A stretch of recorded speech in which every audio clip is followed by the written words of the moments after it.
Today's Monday, October 18th, 2021, coming up on Roland Martin Unfiltered on the Black Star Network. The first African-American to ever be appointed chairman of the Joint Chiefs of Staff. The first the first black national security advisor, Colin Powell, died at the age of 84. We'll pay tribute to him. We'll also detail his amazing legacy. There also were some speed bumps along the way. We'll also hear from him. From my interview with him, we talked 10 years ago when he was honored by the NAACP. In Georgia, it is the first day of the trial for the three white men accused of chasing down and killing the unarmed black jogger Ahmaud Arbery. We'll take a look at how jury selection went today. This month marks the 55th anniversary of the Black Panther Party. Tonight, we'll have two former leaders of the Kansas City Black Panther Party who fled the U.S. to talk about the organization's history and if anything has really changed in the last half decade. Also, great news for a Newport News, Virginia family reunited with one of our black and missing we highlighted last week. Folks, it's time to bring the funk on Roland Martin Unfiltered on the Black Star Network. Let's go. He's got it. Whatever the biz, he's on it. Whatever it is, he's got the scoop, the fact, the find. And when it breaks, he's right on time and it's rolling. Best believe he's knowing. Putting it down from sports to news to politics. With entertainment just for kicks, he's rolling. It's on go, go, roll, y'all. It's Roland Martin, yeah. Rolling with Roland now. He's funk, he's fresh, he's real, the best, you know he's Roland Martin now.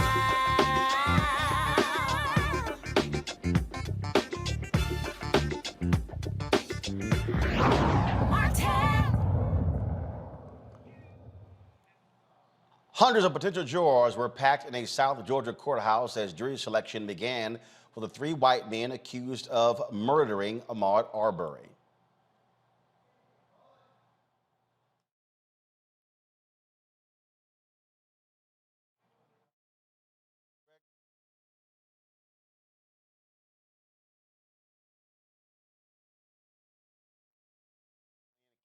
Courthouse. Superior Court Judge Timothy Walmsley heard more motions and instructed the potential jurors. And we'll make sure that you shall give true answers to all questions as may Classes. Number 20. Is there personally know Greg McMichael? He's seated over there next to Laura Hogue. Anyone know Greg McMichael personally? No cards. Does anyone know Travis McMichael? Seated right here. Does anyone know him personally? No cards. Does anyone know William, he goes by the nickname Roddy Bryan, who's sitting down there? Anyone know Mr. Bryan? All right. All right. You've seen the three gentlemen who are in the indictment. Do they look familiar to you? You might not know them personally, but you're looking at them going, yeah, I think I might know him from somewhere, I don't know. Anybody feel they are familiar? Number 25. Would they be from TV or anywhere? Yeah. Actually, no.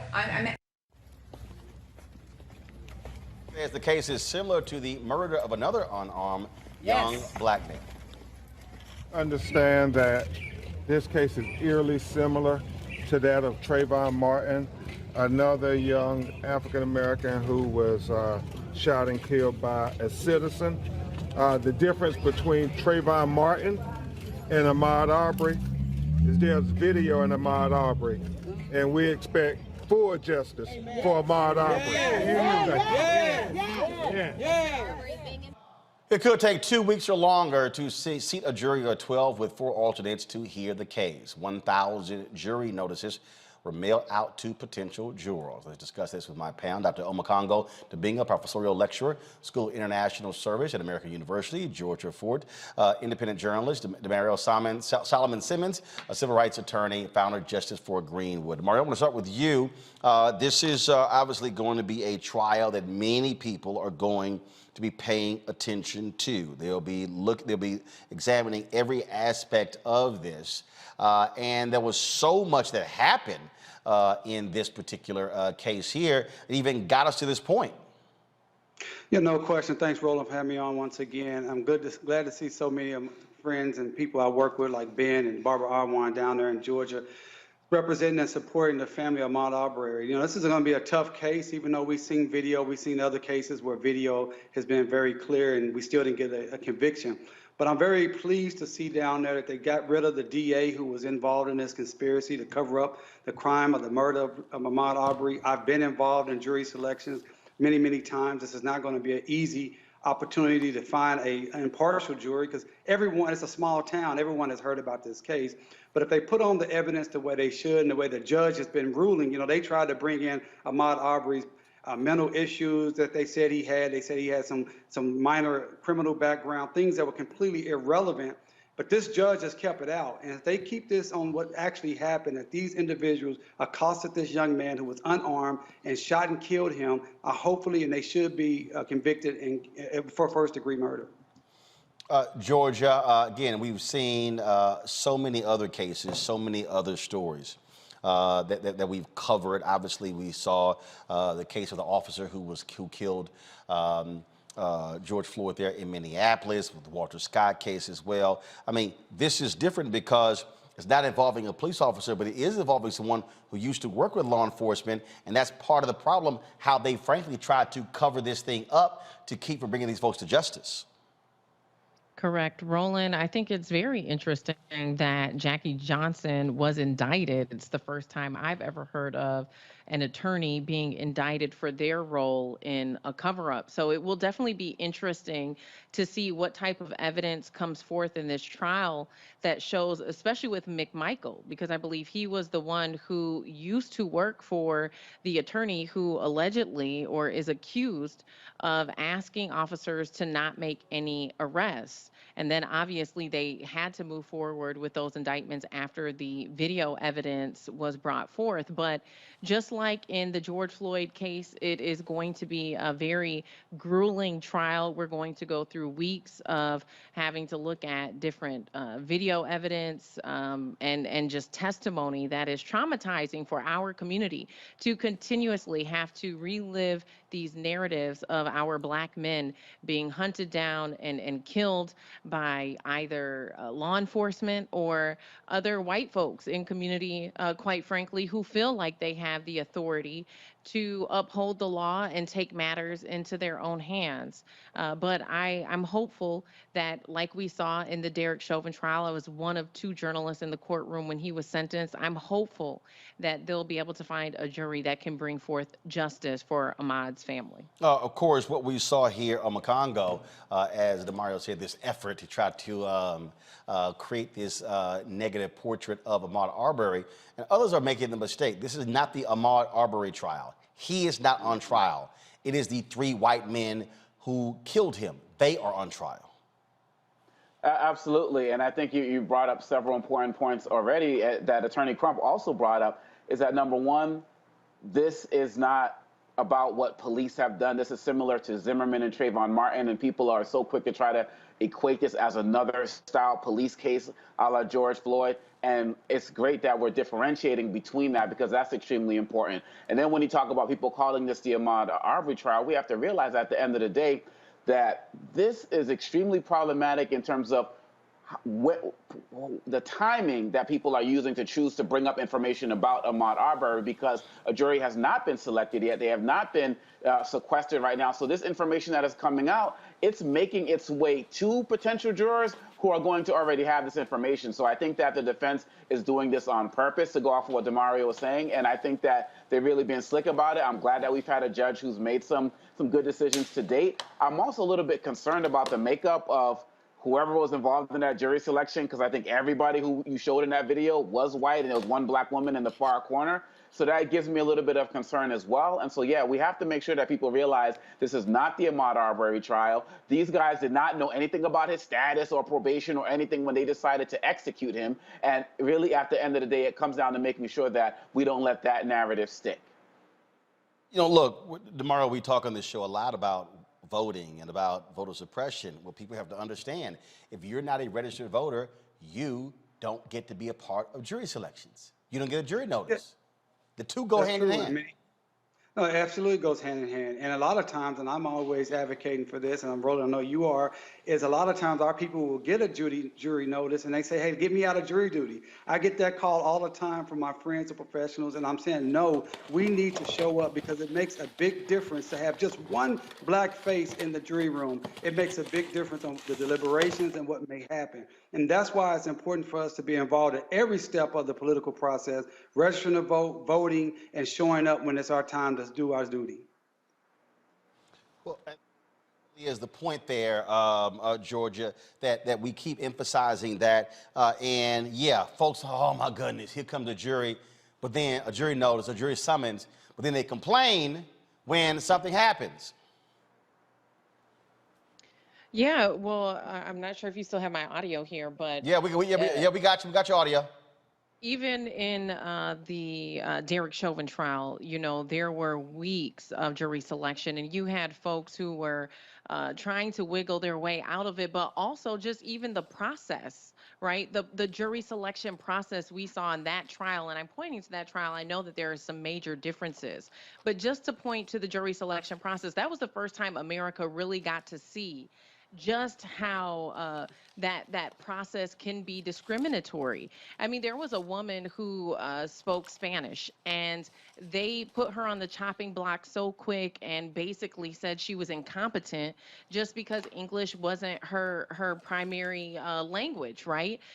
That shouldn't be the reason why somebody is disqualified. And so, as we look at these trials more and more, as they're televised and more visible across our country, we also need to be examining the process in which jurors are selected so that we can have an inclusive process that allows everybody a chance to sit on that jury and ultimately decide, you know, and I mean, think about how critical that role is to our citizenship.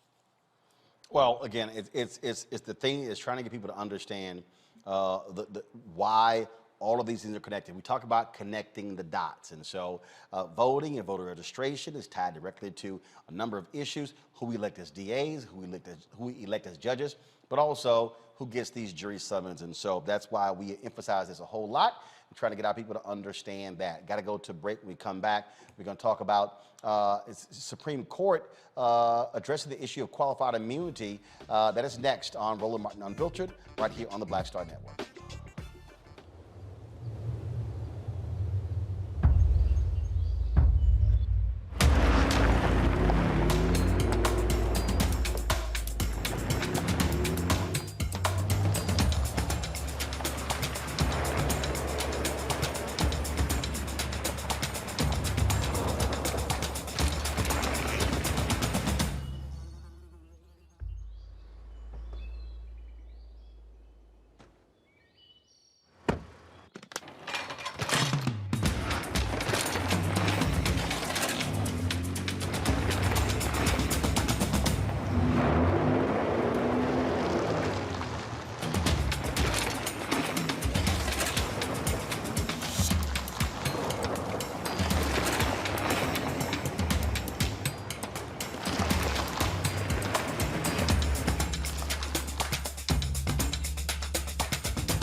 Betty is saving big holiday shopping at Amazon. So now, she's free to become Bear Hug Betty. Settle in, kids. You'll be there a while. Ooh, where you going?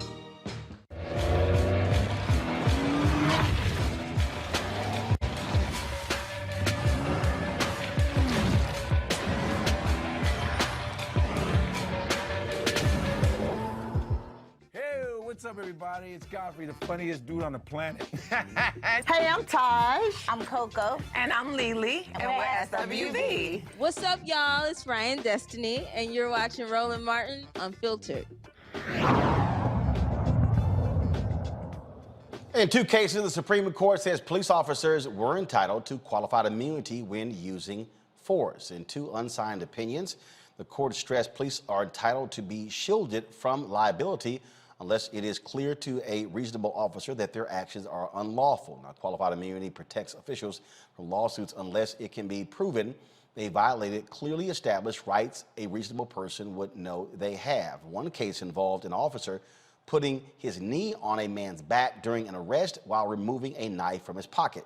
In the other case, two officers shot and killed a man after he appeared to threaten them with a hammer. Now, police reform advocates have called for an end to qualified immunity, arguing it insulates officers from accountability for wrongdoing. DeMario, when you look at these cases here, it speaks volumes, if you will, to this balance that we're trying to strike. And again, police officers, I mean, they want to protect, they want to keep this in, but the bottom line is here. We've got to deal with this reality of how this is impacting accountability. And so we don't have the Georgia Floyd Justice Act. It still hasn't passed on the congressional level, but you do have efforts where it can be impacted on the state level. Yeah, Roland, this is something, as you know, I deal with on a daily basis in my practice. We do a lot of issues having to deal with qualified immunity, and it's one of the worst things that can happen to a family. This was my client, Dr. Tiffany Crutcher, whose twin brother Terrence was shot in 2016. Because of qualified immunity, this case has been sitting in court for almost 3 years, not being able to move forward because the other side has asserted qualified immunity. And what that does, not only does it prolong things, but it actually stops the court case until the judge decides the qualified immunity issue. It's very destructive. It doesn't allow families to have closure, and it allows these rogue officers to literally get away with murder. In the case, one of the cases that you were talking about is right here in Oklahoma, in Tahlequah, Oklahoma, where they cornered a man who they knew was intoxicated. They knew he was not in his right mind. They cornered him in his garage, and they forced the issue. And when he had a hammer in his hand, they could have backed out. They could have used pepper spray. They could have used a taser, but instead they shot him multiple times and killed him. And what the 10th Circuit stated was, hey, you can't cause a problem and then shoot someone and say, oh, well, qualified immunity. But the Supreme Court has allowed this to happen. And this is what people need to understand, why we need this federal legislation and we need these states to pass legislation to get rid of qualified immunity. It's not in the statute. It is a court-created law that was created by the courts back in the early 1980s when civil rights attorneys were able to use 1983 legislation to finally hold officers accountable. This is a big impediment to accountability and justice for people who are brutalized by the state. It must end, it must end, it must end, and we must do everything we can to make sure it happens. This is something, Georgia, again, that we have to deal with. In Maryland, the governor, Larry Hogan, Republican, he vetoed the repeal of the Bill of Rights. It was overwritten by the Maryland legislature. That's one of the areas there. Now, obviously, they want to see action on the federal level, but people can still move on the state and local level. We can't hear you, Georgia. All right, hold on one second. I still can't hear you. We'll get your audio straight. Okay, so hold tight 1 second. I'm going to go to Omakongo, and then we'll come back to you. Omakongo? Yes, can you hear me? Yep, we got you. Go ahead. Okay, awesome. Well, I think that when we look at these situations and in cases like this, my main problem when I see this right now is that this is like a sign of things to come, which I think can be very scary. And really, at the end of the day right now, I'm glad is what Demario was talking about in terms of there's other ways we can get around this, because we have to fight every single day just to make sure that the basics are taken care of. And one of the challenges we see right now is that these police don't care about de-escalation techniques. They don't care about fully engaging with the community. And we're going to get more situations like this. And when I see it right now, I feel like this type of case is going to make these officers feel like they are empowered to do more of this. And so we have to keep making sure that we're fighting at the local level in every way possible in order to make sure that this doesn't continue. But I got to tell you, Roland, when I first heard about these two, the rulings, I was like, okay, this is terrible. But then I was like, let me go and actually read what the cases were when it was sent to us. And I'm like, wow, these are basic interactions that happen with us every day. And now they're going to feel like they can get away scot-free with a lot of this. And it's a really scary time right now. Georgia. Yeah, I mean, I would just echo that. I think even here in Minneapolis, we're seeing the aftermath of community trying to figure out what is the best way to move forward with the police department that's currently being investigated by the Department of Justice. And so that is one thing that makes me hopeful, that the DOJ is not only investigating the Minneapolis Police Department, but also investigating Louisville, where Breonna Taylor was killed. But what really concerns me is the recent loopholes that we have learned about here. When you have, whether it's sheriffs or police officers who are deputized to serve on a federal task force, they actually do not have to wear body cameras. And we learned about that in June when Winston Smith was fatally shot by a U.S. Marshal. And we were told that there's absolutely no body camera footage of this incident at all. How can that be in 2021? When we've already gone through this, and it is recommended best practices that law enforcement agencies utilize body camera footage for transparency and accountability. But yet and still, there are these loopholes that we're just now learning about. And so we have to move to a place as a country where we're not reactive.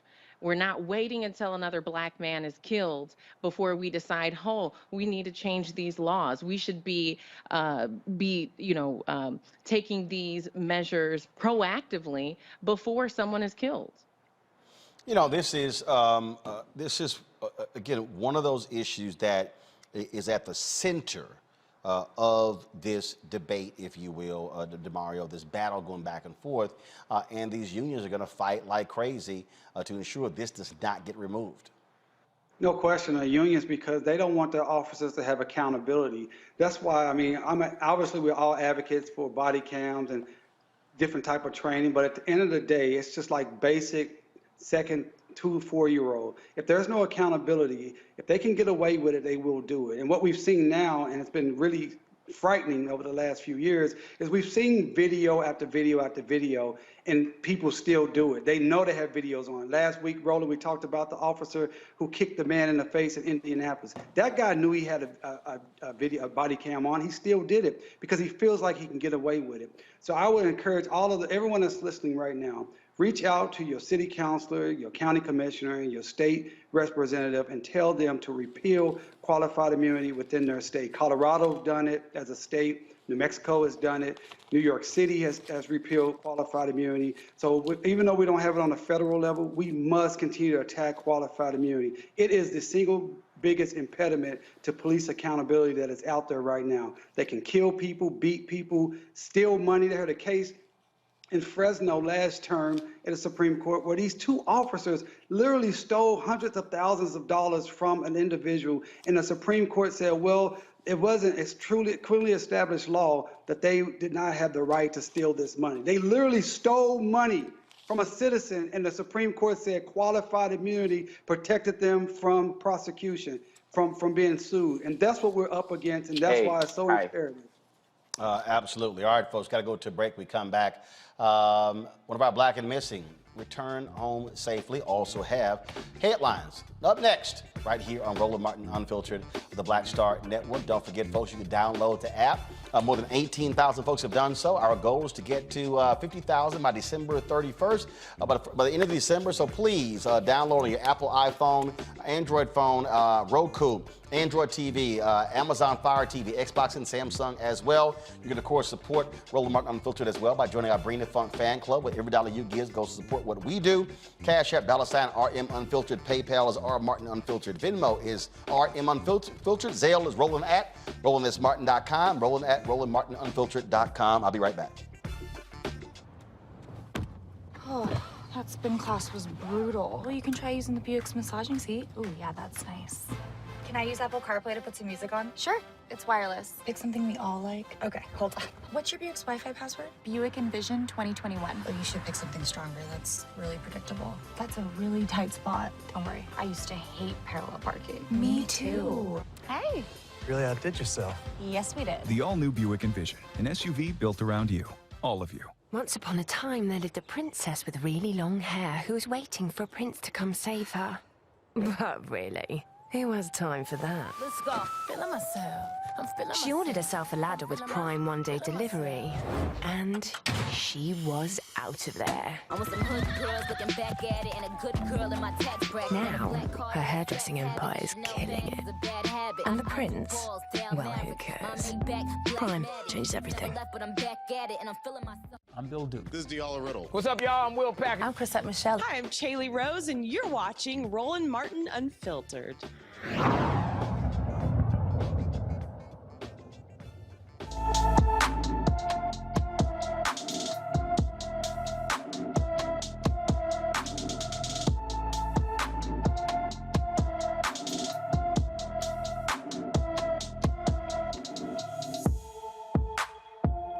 All right, folks.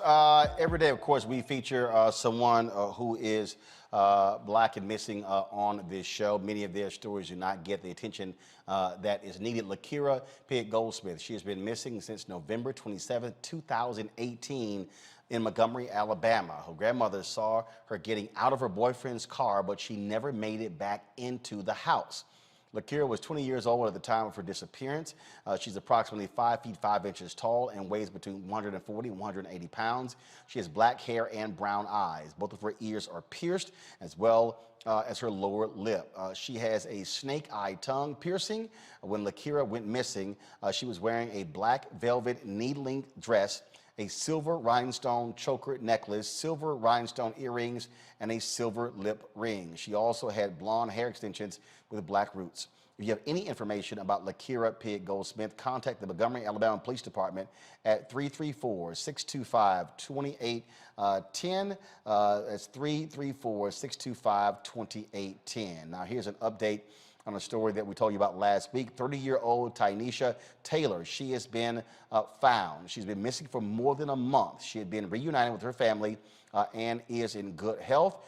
She, of course, was found missing out of Newport News, Virginia, and she's been found safe and is with her family. And so we certainly are glad to hear about that news. And so we're going to do one of these stories every single day, folks, because, again, those things are critically important. Folks, in Philadelphia, they become the first major city to ban police officers from pulling over drivers for low-level violations like broken taillights. The driving equality bill passed by the Philadelphia City Council will stop officers from using traffic stops as a precursor to search vehicles. In 2019, black folks accounted for 43% of the city's population, 72% of vehicle code violation stops. Less than 1% of those stops resulted in illegal weapons or drug seizures. Let me say it again. 72% of all vehicle code violations in Philadelphia were involving African American. Less than 1% of those stops resulted in illegal weapons or drug seizures. Congo, this is something we showed the video last week several, actually we did several videos that it happens all the time. Walter Scott, that was a taillight.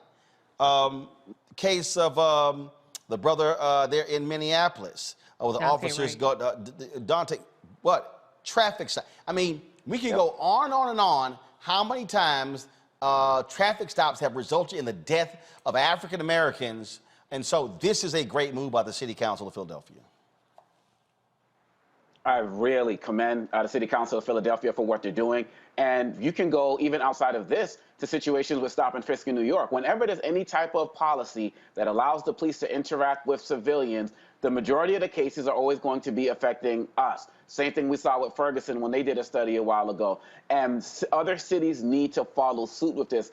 These basic interactions should not cost us our lives, illegal searches, or other types of issues. You're talking about 43% and over 70% of the people stopped. We need more of this. We talk a lot about, and again, this is an example of what happens from what we were talking about in the last segment, of when you're proactive instead of reactive and not just waiting for the next case to happen. And so other cities need to, I would love to see that happen in places like DC, in my hometown of Boston, Massachusetts, because really at the end of the day, we need more of this. And it's another example of what people can be doing on the local level while this federal government is still dragging its feet on every part of legislation having to deal with police interactions with black people, which is extremely frustrating. Georgia, this is one of those examples, again, for people who are watching, and it's amazing to me how many times we have to reiterate this, when folks focus on, oh my goodness, Congress is not acting, Biden's not doing anything, and I keep saying, you can impact criminal justice reform, you can impact mass incarceration, you can impact all these issues, not just in Washington, D.C. City councils, county governments, state legislatures, they can all take action. This type of law passed by the city council is important because in other cities, DAs have announced they are not going to prosecute these cases. This is the city council ordering the cops, do not do it. Yeah. And these are the kind of reforms that are needed in order to restore trust in communities of color. I mean, what we've seen over the last decade is severe erosion of trust between police and communities of color. And so unless we're seeing more of these types of reforms, we're going to continue to have issues. Roland, you have someone like Philando Castile, who was pulled over 49 times in 13 years, 49 times. That is ridiculous. And so I think that this is a huge step in the right direction. But, you know, even here, we're approaching a huge vote that's coming up on November 2nd, where you have some folks who are looking to seriously abolish the Minneapolis Police Department. And even going back to folks like Angela Davis, civil rights icon Angela Davis. I remember hearing her say that reforming the police is like reforming slavery. And at one point in time, before slavery was abolished, there were serious conversations about reforming slavery, and that sounds absurd, right? And so she drew that parallel here in a city where they are drawing blueprints of what a new public safety department could look like. But I think that on a local level, if you're seeing more police departments get real serious, and I mean real serious about their commitment to reform and adapting a model like this, we might actually be able to salvage our police departments in this country. You know, DeMario, the thing that I think is hard for people to come to grips with is that we have given so much leeway and allowed police officers to frankly, do whatever the hell they want. In the next segment, we're going to talk about the 55th anniversary of the Black Panther Party. Everybody forgets the Black Panther Party was founded initially to protect black citizens from police abuse. The thing, and so a lot of people just don't quite get it when we're talking about how pervasive this is, and this type of law is important because, tell me this, if a cop does pull somebody over and it results in some sort of action, now from this point forward, isn't that an unlawful act since the city council has outlawed it? Absolutely, and it shows a good basis to bring forward your civil suit, but hopefully that these cops will listen to and follow the law. And this is what's important about this. Number one, there's never been trust between law enforcement and the black community because we know what they're about. They're about oppressing us. There should be, anybody that's listening right now, you do not want to have any interaction with the police, period, point blank. And so anything that stops you from having interaction with the police is a good thing, number one. Number two, it is important for city councils, county commissioners, and mayors of cities to take control and control their police departments. We cannot rely upon a police department to reform itself. It's not going to do it. Here in Tulsa, we had to fight really, really hard to get our city councils to finally understand that they do have power, they can pass legislation, and we want to look to this Philadelphia model as a model we want to bring here to Tulsa and around the country. There is no need for these people to pull you over for a tail light or your headlights not on. That is just pretextual opportunities for them to get to you and abuse you and violate your civil rights. Also, this is why we need a decriminalization of marijuana. That is another major component for them to be able to violate rights by saying they smelled something and now you got to get out your car. And the last thing I would say for everyone listening, remember this: if you have police interaction, never admit to any crime, never consent to any search. Say it again: never admit, never consent. I'm gonna say it one more time: never admit and never, ever, ever consent to a search. They will always try to find something to violate your rights, believe me. All right, so on that particular point, last week we showed this video of a brother who was coming home from church. Girlfriend was in the car and child was in the back seat. They pull him over for a traffic violation. Then they ask him to step out of the car to search his vehicle. Now, we showed the body. First of all, the cops lied because they claim he didn't use a turn signal. Well, on the body camera footage, it showed he did use a turn signal. But in that case, they literally they rummaged through everything in the car. Okay, so for the people who are watching, okay, so when you say don't give consent, should he have said, you do not have the right to search my vehicle? What exactly should someone say? If they pull you over and the officer says, I need you to step out of the car so we can search the vehicle, what do you say? Okay, first of all, I don't know what your state law may say about getting in and out of your car, so you have to check that. But your constitutional federal right is that you can deny or object to a search, and you should always say no. I don't care if they say we're going to send you here and bring out the dogs. I don't care if they say we can get a warrant. Say no, because if you give them the opportunity and you say yes to a consent, then they can utilize that in court against you. But if you say no, then you can have an opportunity to get whatever they found. If they find something, to have it kicked out of court. So you never, ever, ever want to give consent. Under zero circumstances do you give consent. Under zero circumstances do you want to even give I'll just take it a step further, blow a alcohol DUI test. Say no. If they got to take you to jail, say no, because it will be used against you. When they tell you that they say anything you can and will be used against you, that you say they are telling the truth. And if you give them a consent to search your vehicle, you're giving them an opportunity to try to find something on you, period. And another thing you need to understand, you want to make sure you get home after a police encounter, right? You want to leave not in a hearse, not in an IMSA or in an ambulance. So you want to make sure that you get home. So you cannot win the fight out on the street. That's not saying you let them just run over you. You say no to consents to search, but don't try to fight them. Don't try to get loud, because that's not going to work. You need to just get home, make sure you say no to a consent, and then call a civil rights attorney like myself who can fight for your rights and make sure that you're safe. All right, then. Well, that's certainly good advice right there. Again, Omakongo, I think last point before we go to a break. The thing here is, everybody who's watching, you're at home right now, and you're in Charlotte, you're in Houston, you're in St. Louis, you're in some city, okay, and you're sitting here trying to demand something happen in D.C. No, you should be going to your city council and saying, do what Philadelphia just did. That's right. That's right. And everybody should be doing it, and we all have the power to do that. And really, at the end of the day, we can talk about everything that's happening around the country, but if we all put our energy and efforts of what's happening right down the street, I mean, I'm thinking about so many cases. Sandra Bland, I mean, the list goes on and on. There are people who could be alive today with actions like this. And so we need to get off of any armchair political commentary. And do we even know the names of our city councilors, right? Do we even know where their offices are? Do we know where the meetings are? A lot of them are happening over Zoom right now. Everybody can get out there and do something. This also ties into the conversation about jury duty as well. This is what action looks like, and it's going to have to happen at the local level so we can be the example for the federal level. All right, folks, got to go to a break. We come back, we'll talk to two members of the Black Panther Party who fled America. Friday marked the 55th anniversary of the Black Panther Party. We'll discuss their story next on Roland Martin Unfiltered, right here on the Black Star Network.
Maureen is saving big holiday shopping at Amazon, so now she's free to become Maureen the Merrier. Food is her love language, and she really loves her grandson.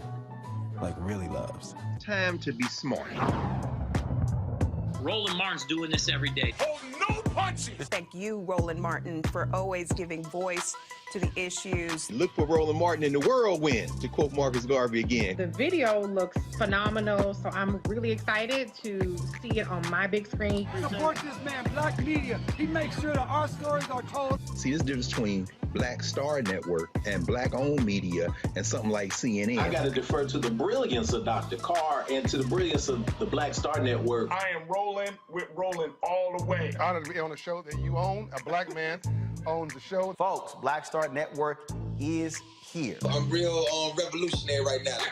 Roland was amazing on there. Stay black. I love y'all. I can't commend you enough about this platform that you've created for us to be able to share who we are, what we're doing in the world, and the impact that we're having. Let's be smart. Bring your eyeballs home. You can't be Black-owned media and be scared. You dig?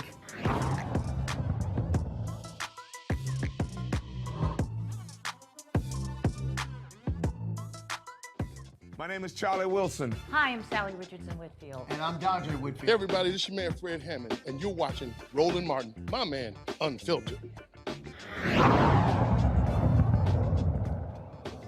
The Black Panther Party, originally called the Black Panther Party for Self-Defense, was founded by college students Bobby Seale and Huey P. Newton October 15th, 1966 in Oakland, California.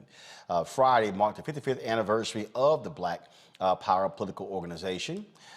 Considered one of the most revolutionary yet dangerous groups in America, of course, by the FBI in America. Of course, they had chapters all over the country and the world. Yet America was also scared of African Americans claiming self-defense. And so it was J. Edgar Hoover and COINTELPRO, the federal government, state legislatures, also cities as well, that targeted the Black Panthers, saying they simply would not allow them to grow in power and influence. Well, two of the Kansas City Black Panther Party founding members, Pete O'Neill, who is out of Tanzania, and his wife Charlotte Hill O'Neill, who's in Kansas City, they join me now on the show. Glad to have both of you here. First and foremost, Pete, you're there in Tanzania. Why? I am, sir. Because I've been in exile for 51 years. And my wife and I, my lovely wife and I, have been able to maintain and continue the work and the efforts of the Black Panther Party here. We have built a community center that is internationally known. We have raised children. We have educated people in the arts, English, computers. Our works are legion. And I have to give a lot of credit to that, to my lovely wife sitting there next to you. How you doing, babe? I'm doing great. Good to see you. Good to see you, too. So, Pete, you said you're in exile. Why? What happened? Because I had an ongoing beef with the chief of police in Kansas City, Clarence Kelly, who later replaced J. Edgar Hoover as the director of the FBI. I went to Washington, D.C. to lodge charges against him for confiscating guns and turning them over to right-wing organizations. Fairness demands that I correct that and say that I charged his officers of confiscating guns and turning them over. They had a hearing to clear his name, and of course, he was cleared. But that led to my being in exile. They came back a few weeks later and found where I had bought a gun a year before, a $19 single-shot shotgun, and they claimed that I had transported it from Kansas City, Kansas to Kansas City, Missouri. And that in some places is going across the street. Now, I have carried many guns across that state line, but I did not with that one. And I was found guilty. They concocted 3 charges, 5 years each. They found me guilty on 1, had a hung jury on 2. The prosecutor jumped up and said, "We're going to retry him." They gave me 4 years on the 1 year. I've never said this publicly. I'm going to do this now. A policeman, Sergeant Parker, who was a liaison between the police, they used him as a liaison, to try to sway us away from our revolutionary activities. I used to talk about him bad, call him an Uncle Tom. I didn't know he was an angel in disguise. He came to me one time, and this is so on my mother's grave, and he came to me and he looked at me. I was at the YMCA. He said, Pete, when you go to jail, they're going to kill you. And he looked at me. This is a man older than me. And he started crying. He said, they're going to kill you, and ain't a damn thing I can do about it. Well, I can remember Kenny Rogers in The Gambler, where he played, he sang this song. He said, you got to know when to hold them, know when to fold them, know when to walk away, and know when to run. I knew at that moment it was time to get out of Dodge. I took my 19-year-old wife, and we got on a Scandinavian plane, and it took off. It climbed, heading north, and all that was left on the ground was its shadow. And my wife and I went into the beginning of a 51-year, extremely exciting adventure, and the adventure continues. So, Charlotte, you're in Kansas City, and so have you been traveling back and forth? Every year I go on our UACC Heal the Community Tour. And I tell you, I just flew in day before yesterday, so I am jet lagged. But I'm so happy to be on the Black Star Network. Yes, and this is such an auspicious occasion. Just think, 55 years of the founding of the Black Panther Party. And it's still a lot of we who are now elders, you know, but we are still doing community work. And that is because of our experiences in the Black Panther Party. And like Brother Pete just said, we have been able to continue the community service that was the main thing of the Black Panther Party. Of course, it started out as being trying to protect the community, trying to sensitize the community to police brutality. But people a lot of times forget the thousands of children that we fed all across the country. You had to do this in each chapter. The medical centers, the helping incarcerated people and their families, you know, and this is what we have continued to do. And during Brother Pete's exile, we have not just survived, Brother Roland, we have thrived, and we have become one of the legends in the community in Tanzania and all over the world. I'm so proud of that. Being a positive example for these young people, we need all the positive examples that we can get. Yes, we do. So, Pete, what is it about the Black Panthers that, in your estimation, that people make the biggest mistake when they talk about the Black Panthers? What's the biggest mistake folks make? Most people look at, I have had people ask me this to my face. They will say, yes, but aren't you a terrorist organization? I said, we most certainly are not. I say the Black Panther Party was founded, the foundational beliefs of the Black Panther Party are founded in and on love. Love for our African-American communities, and if you want to take it to a more egalitarian situation, love for poor and oppressed people throughout the world. Our job, we started out, as Charlotte so correctly pointed out, we started out to protect the Black community. And then we had to serve the Black community. And this is what Charlotte and I are like this to this day. If we are not working, if we are not doing something concrete to contribute to the development or the survival of our community, we feel bad because we know we're coming up short. We know there's something we're not doing right. And so we do this. We have raised over 30 children, not orphans. I wouldn't call them orphans, although some of them may have been, but they all come from extremely challenged backgrounds. We took them as babies, small, not babies, toddlers, some 4 years old, something like that.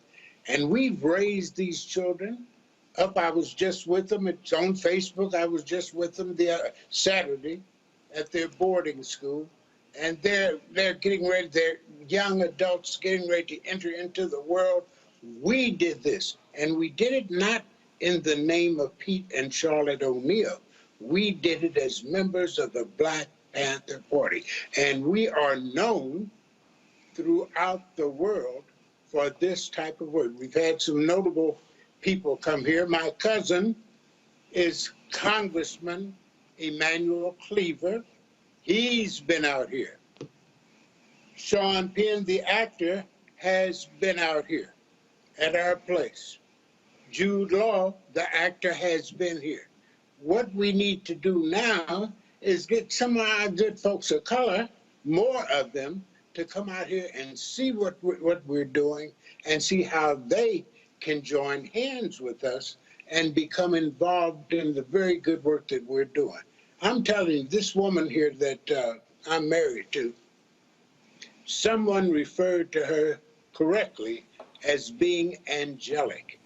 She is, and I don't want to take up too much time on this, but it's just simply the truth. She's an extremely good woman, and she's had such a positive effect on me that it makes me so proud. I wake up in the morning and look in the face, look at my picture in the mirror, I say, I'm not as bad as I was yesterday. And it's in due to a large part because of this woman right here. Telling you the truth, brother. You know, I'm telling you, I'm from the streets. I have no reason to lie to you, no gain whatsoever. That is just hardcore truth. She has had an effect on me that is profound. And it's odd because it started out, I was her older man. She had just turned 18 years old. I was 29 years old. You can only imagine how her father took to that when she took me over there to meet him. But he wanted to shoot me. I know he did. But he later became my best friend. But the script has been flipped. Now she's impacting on my life. I stay here with the kids 24/7. She travels around the world and she comes back and tells me about the exotic adventures she's had in China and Venezuela. It's just amazing. So anyway, I said we've had these people come out there. I'd love to have you come, brother. I really would. I'd love for you to come. I'd love for you and your crew to come out here and see, is this just hype? This stuff they're talking. Is this someone could run that like that and make it sound good, but it really is true. Well, we might have to make that happen. I know I got to go to Liberia in 2022 for the 200th anniversary. And so they're trying to get me to come back to Ghana, and the Senegalese folks, the Nigerian folks will come. So we might have to make that a part of the trip. I'm going to get a quick question from each one of my panelists before we go to a break, because we're doing our Colin Powell tribute.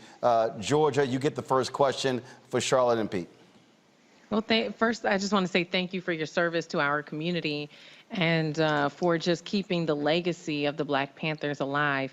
I'm curious to know from you both how you have viewed the last year or two here in America, as we've seen so much protesting, and we've seen these photos from 2020 in comparison to, the 50s and the 60s, and it looks so similar.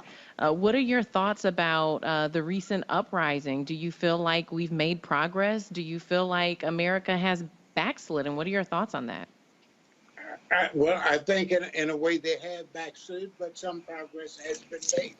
That sounds contradictory, but it is true. But I was listening to you all talk before we came on the show, and I listened to you all, and I said, boy, they're speaking truth to power. And you were laying out a roadmap for what our people need to do.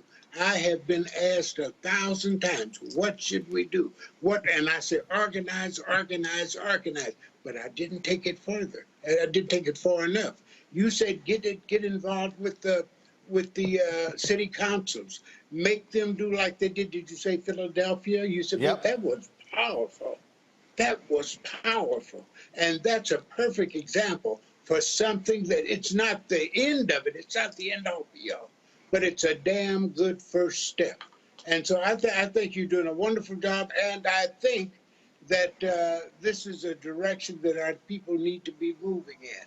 And what's so very, very interesting is the things that are happening now can be instantly recorded because everyone has recording technology in their hand.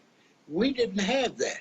It was our word against them, and you knew how that was going to turn out. And so, no, I am so proud of the manner in which people have organized so many people to speak out. George Floyd, there's so many people that have been. Oh, I keep up with this. I'm on the news, brother Roland. I watched you when you were on CNN, and I watched you when you made this marvelous transition. So I've watched what's happening, and I'm going to keep on.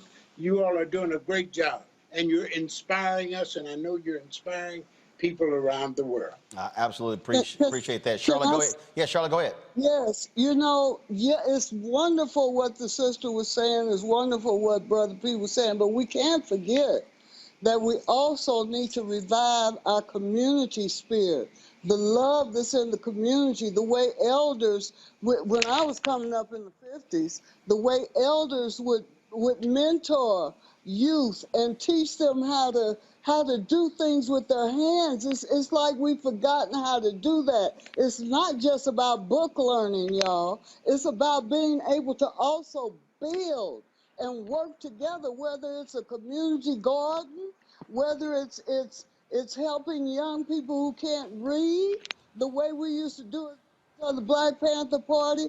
It has to encompass small neighborhoods, small community groups also to build up this love that's going to help turn things around. And I got to mention this.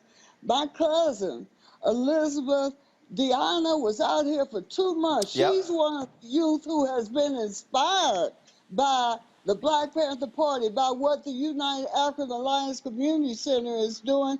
And you know what she's doing? She's starting to build a love story. Yep. A love story. It's called Love. It's called, doing the film is called Love Away the Hate. Folks out there, you can follow her. That's going to be. Yep, you can follow her on Instagram, EBDIONNA. E for Elizabeth, B for boy, DIONNA. I want to quickly get to a question from DeMario, then we'll go to Omakongo, because I've got guests waiting for talking about Colin Powell. DeMario, your question for Charlotte and Pete. Man, I just want to say it's such an honor to be on a call with these two living legends, and the way this brother has talked about his queen is truly inspiring. I am just so honored to meet you. I have a lot of family in Kansas City, the Ransoms and the Hobsons, and live right on 38th in Cleveland. I spent a lot of time up there in Kansas City, so it's just an honor. And you in Tanzania, one of my goals is to come to East Africa. I've been to South Africa, I've been to West Africa, but I want to get over to East Africa. So hopefully we can get connected after the show. I really don't have a question outside of, man, just tell us, I've been married, my wife 17 years, been together 30 years. How 50-year plus marriage internationally, just talk to us about that love, because I am just truly inspired to hear from you two. Yes. Let me tell you, allow me to tell you the answer to that. How do we do it?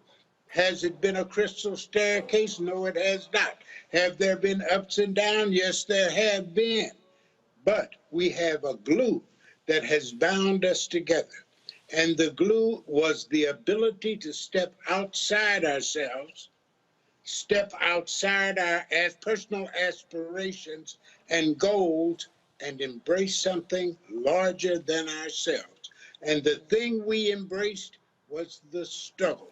And so whenever a problem arises, and they will arise, trust me, whenever they arise, we say, yeah, we do a little criticism and self-criticism. Is it right? Is it wrong?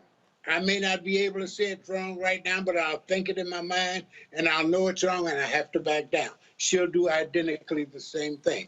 That is the thing that builds relationships. That and the fact that the Black Panther Party was created on a foundation of love, as I said before. I would be remiss and I would not be able to live with the shame were I not to mention political prisoners. You all, while we're talking about what to do, we've got to get these people out of jails that have been languishing and suffering for 30 and 40 years for crimes that were made up by COINTELPRO. We all know it was. We all know COINTELPRO still exists. Ed Poindexter in Omaha, Sundiata, all of these, and the names are too numerous to mention. We need to do something for these people. This is what I'd like to leave with you. I'm charging you. I'm doing everything I can. I'm thousands of miles away. My wife and I, we talk about political prisoners whenever we have an opportunity to. You all are in the trenches. You've got to do something. You've got to do it. Sure, I'm actually running short of time. Charlotte, I want to give you a final comment. I can't get your question on Congo. I'm so sorry. But Charlotte, you can go ahead and give your final comment. I'd like to say, don't give up, y'all. Don't give up. Life may be rough, things might get tough, but don't you give up. Love y'all. Blessings flow. Oh, I will certainly appreciate it. We will. So when the film comes out, we certainly will have y'all back on to talk about it again. Folks, it is Love Away the Hate.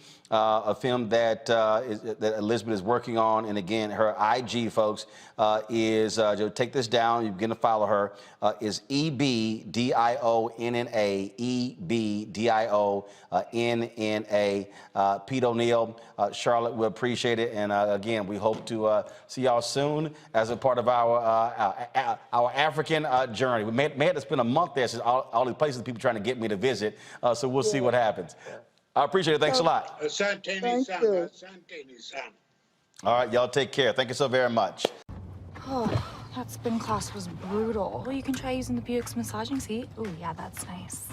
Can I use Apple CarPlay to put some music on? Sure, it's wireless. Pick something we all like. Okay, hold on. What's your Buick's Wi-Fi password? Buick Envision 2021. Oh, you should pick something stronger. That's really predictable. That's a really tight spot. Don't worry, I used to hate parallel parking. Me too. Hey.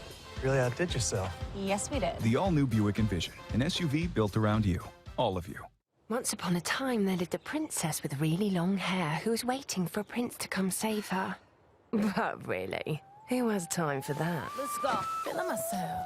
I'm feeling She ordered herself a ladder with Prime one-day delivery, and she was out of there. Almost some hood girls looking back at it, and a good girl in my tax bracket. Now, her hairdressing empire is killing it. And the prince, well, who cares? Prime changes everything. But I'm back at it, and I'm feeling myself.